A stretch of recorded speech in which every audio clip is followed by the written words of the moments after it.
Hello and welcome to Basic Computer Help. Today I'm going to answer a question that I've received since I started making videos on YouTube, which is what kind of video camera should I use? And there's actually a range of video camera options you can choose from.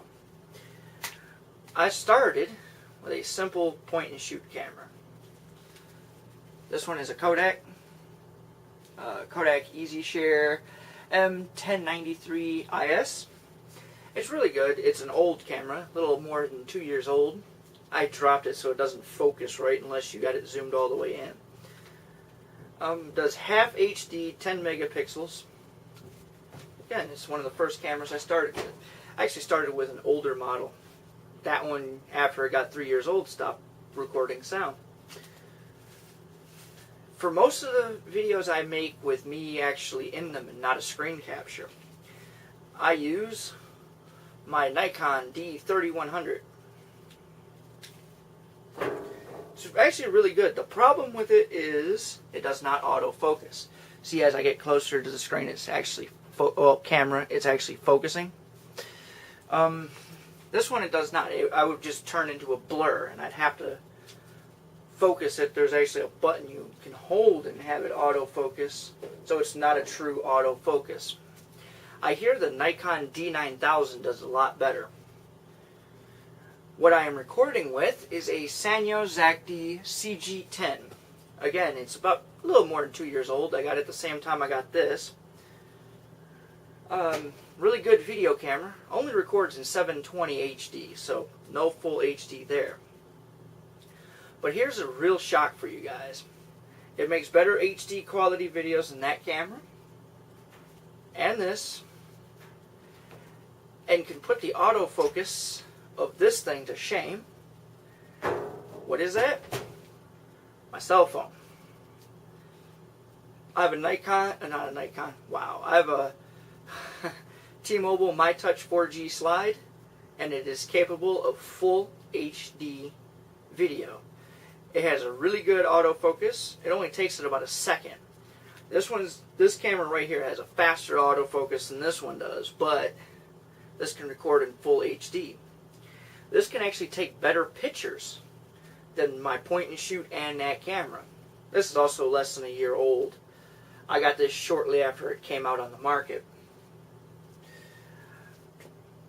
Now, which one should you use? Well, that does depend.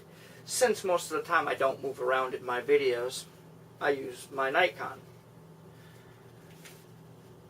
You know? And when I'm moving around a little bit and when I'm taking videos outside, I use my camera.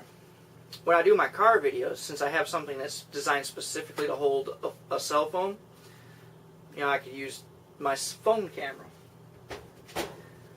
I don't use this too much anymore just because I broke the autofocus.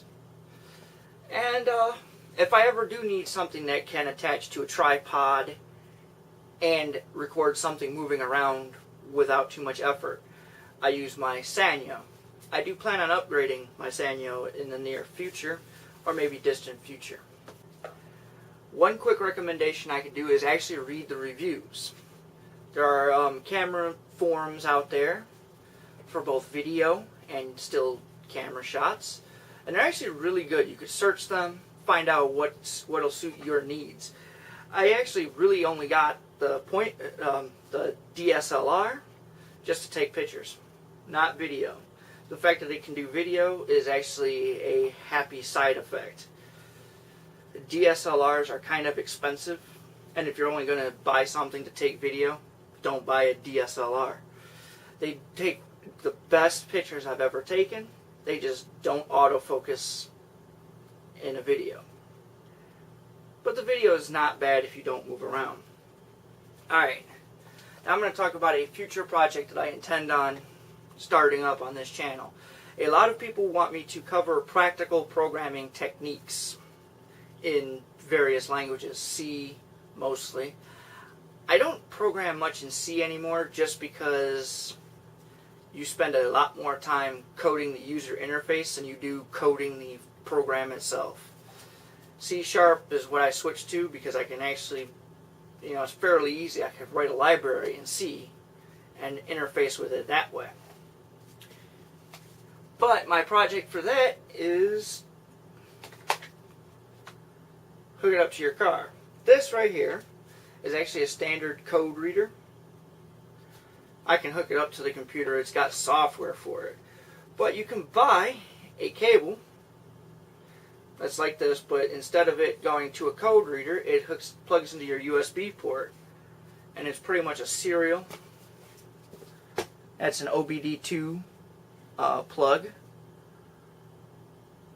All cars made after 1997, well, 1997 or newer, have ODB2.